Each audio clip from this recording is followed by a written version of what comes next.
I've shared with the congregation before what I've thought for a long time has been a very compelling theory posited by a very famous Israeli writer and scholar called Yossi Klein Halevi, that you could divide Jews into roughly two categories: Pesach Jews and Purim Jews. You've heard this before, right? Jewish history speaks to our generation in the voice of two biblical commandments to remember. The first commandment to remember is that, remember, we were slaves in the land of Egypt. So the message of that command, I'll quote directly from the Torah, V'ger lo toneh v'lo tilchatzu ki gerim hayitem be'eretz Mitzrayim. You were strangers in the land of Egypt, remember that, and therefore don't oppress the stranger and don't wrong him. That's the first commandment to remember, obviously related to Passover. The second commandment to remember involves the tribe of the Amalekites, who attacked our ancestors in the wilderness without provocation while we were wandering. And the message of that commandment is, Zachor et asher asalecha Amalek, remember what the Amalekites did to you on your way from Egypt. Asher karcha baderech, they surprised you on the march. Vaizanevet kol anech shalim, and they took advantage of the weakest among you. V'ata ayef v'yageh v'lo yarei Elohim, while you were vulnerable and famished, and they cut down all of the stragglers in the rear. In other words, the commandment not to be naive, a commandment that relates closely to the story of Purim. Passover Jews are motivated by empathy with the oppressed. Purim Jews are motivated by alertness to threat. This morning I would posit that there's another way to think of different Jews in the sense of different holidays. This is not a theory I'm stealing from anybody else. It's my own mishigas. Not Passover and Purim Jews, but maybe there are also Passover Jews and Shavuot Jews. What is unique about Shavuot, when you compare it to other holidays of the Jewish calendar, is that it lacks the external rituals that are associated with other holidays. There is no shofar to blow on Shavuot, there's no lulav to wave, there's no seder to sit out, no costumes to wear, no dreidels to spin. Shavuot is most often associated with the date when we receive the Torah, but most Jews don't realize that the Torah itself never makes that claim. It does connect Shavuot with an agricultural holiday, but to the Torah, Shavuot seems to have no historical significance. Even the Talmud does not call the holiday by its historical name. It refers to it as Atzeret.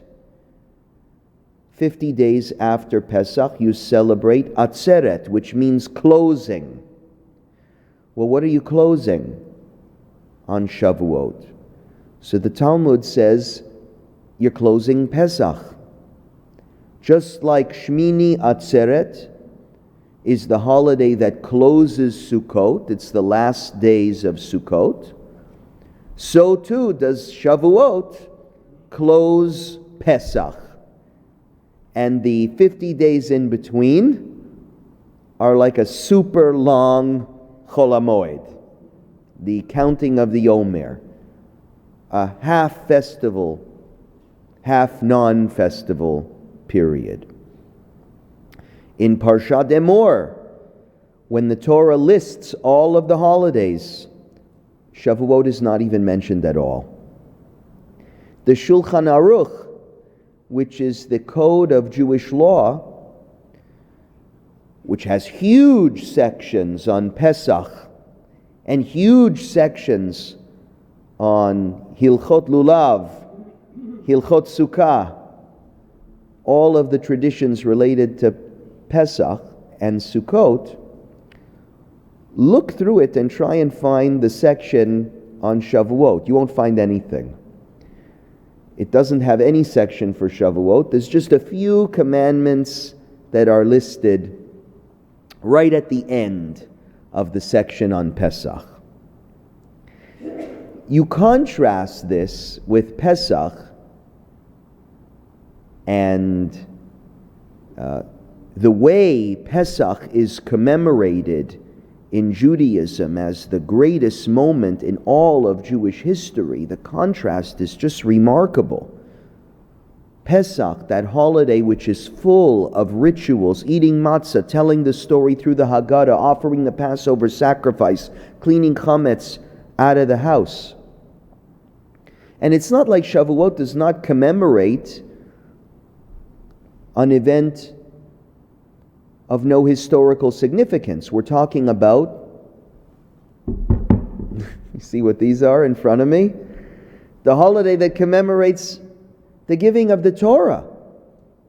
You compare the theological significance of both holidays, and the two really do compete with each other. If I asked you, what do you think is more important as an event in Jewish history? Our liberation from Egypt or God giving us the Torah? Probably some of you would say one, some of you would say the other. Could even make the case that Shavuot is more important, but there's no question that the Torah wants us to commemorate Shavuot in a very different way than the way it wants us to commemorate the liberation from Egypt. And maybe it's because there are Pesach Jews and there are Shavuot Jews.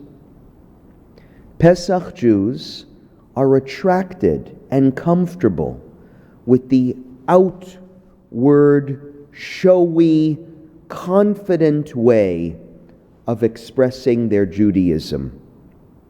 Shavuot Jews are attracted to a more quiet, inward, and personal religious expression.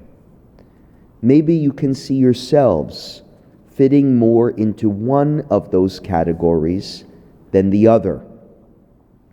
The paradigm of Shavuot is not the fire and brimstone of the Exodus. You remember in the Haggadah, Dam va'esh v'timrot ashan. The night of the Exodus from Egypt was a night of blood, a night of fire, a night of smokestacks. Shavuot is quiet and private, a face-to-face encounter between God and Moses. True, some of you will say, but there was thunder and lightning and a cloud on the mountain. It's true. But the Midrash does not emphasize the noisiness. I quote from you from the Midrash. Rabbi Abahu said in the name of Rabbi Yochanan, when God gave the Torah, no bird chirped, no ox made a sound. The celestial angels remained in place. The seraphim refrained from saying Kadosh. The oceans did not stir, and no part of creation spoke. The whole world was utterly silent. And then a voice was heard, Anochi, I am the Lord. The privacy of Shavuot. If you remember the story of Elijah, God being found in Kol Dmama Daka, God's voice found in the still, soft voice. it's also emphasized in the place where God chooses to give the Torah. The name of the Torah portion this morning is Bemidbar, in the wilderness. What kind of a place is the desert, the wilderness? The desert is a place of silence. There is virtually nothing to distract you, and there is no ambient noise to muffle the sound. In the silence of the midbar, of the wilderness, you can hear the medaber, you can hear the speaker, you can hear the medubar, you can hear that which is being spoken. God knew that the Torah had to be transmitted in a place where there would be silence. Only then could you hear. At the end of a sermon I once gave on Pesach Jews and Purim Jews, I contended that while some of us could more easily fit into one category than the other, it's actually important to have both.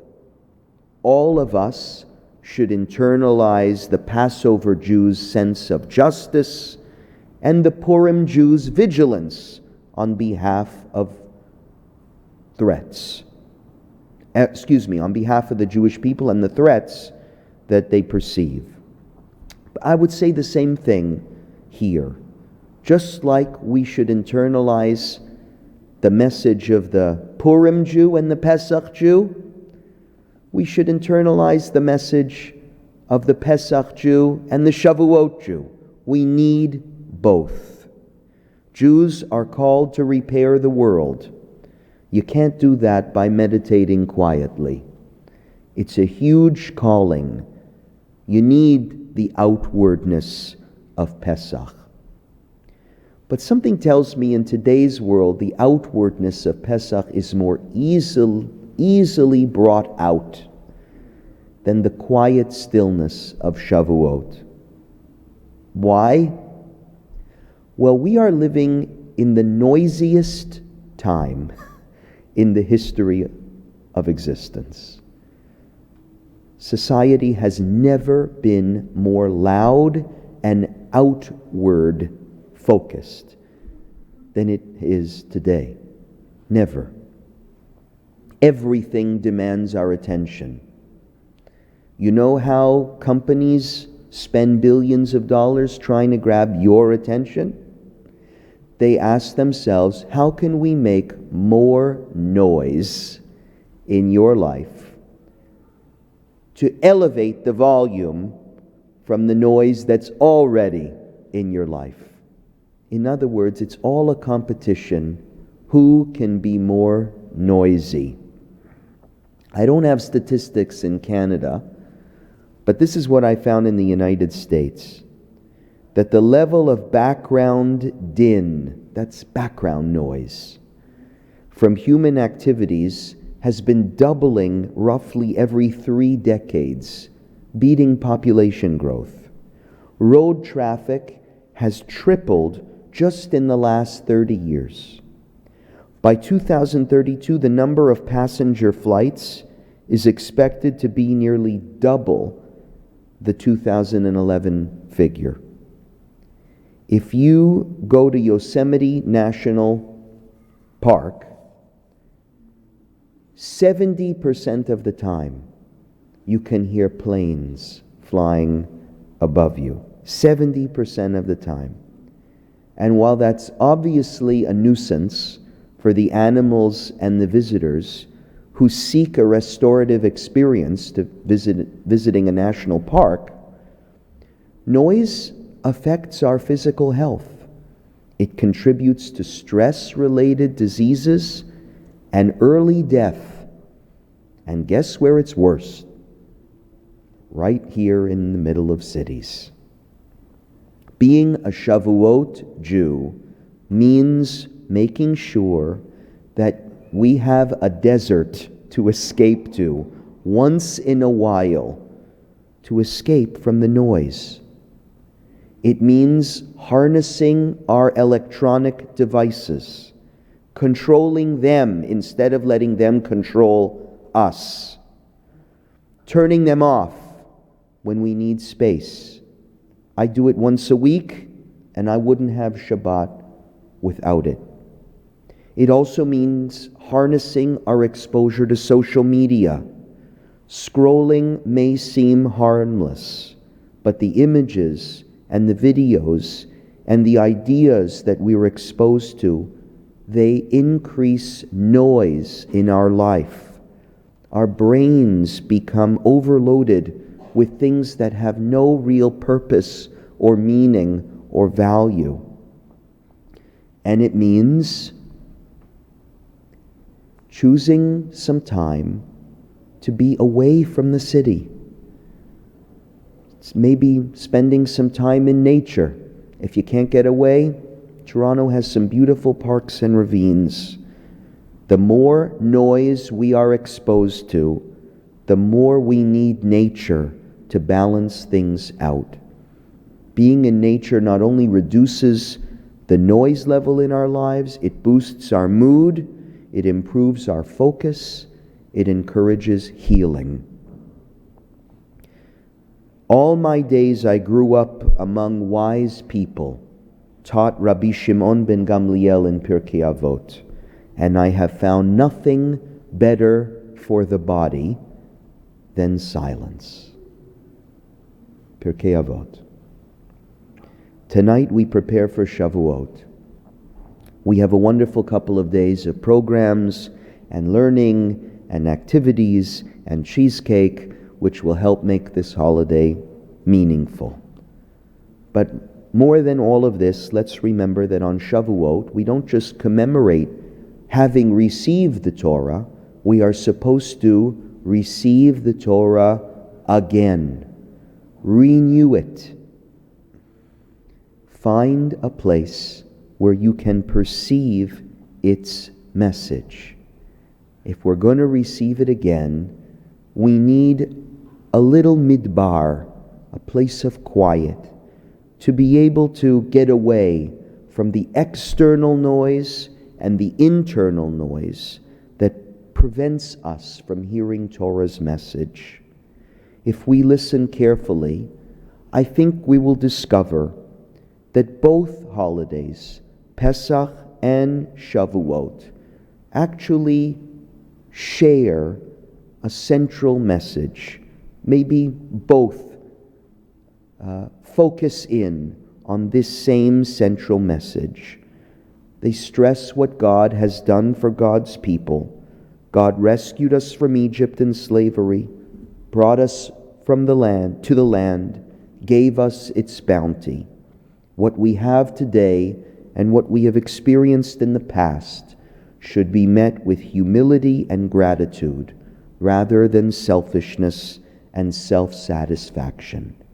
The awareness of God's role in our world and in our lives is at the heart of these two festivals and every other one. If we block out the noise of the day-to-day, this message can remain part of our religious consciousness daily. Shabbat Shalom and Chag Shavuot Sameach.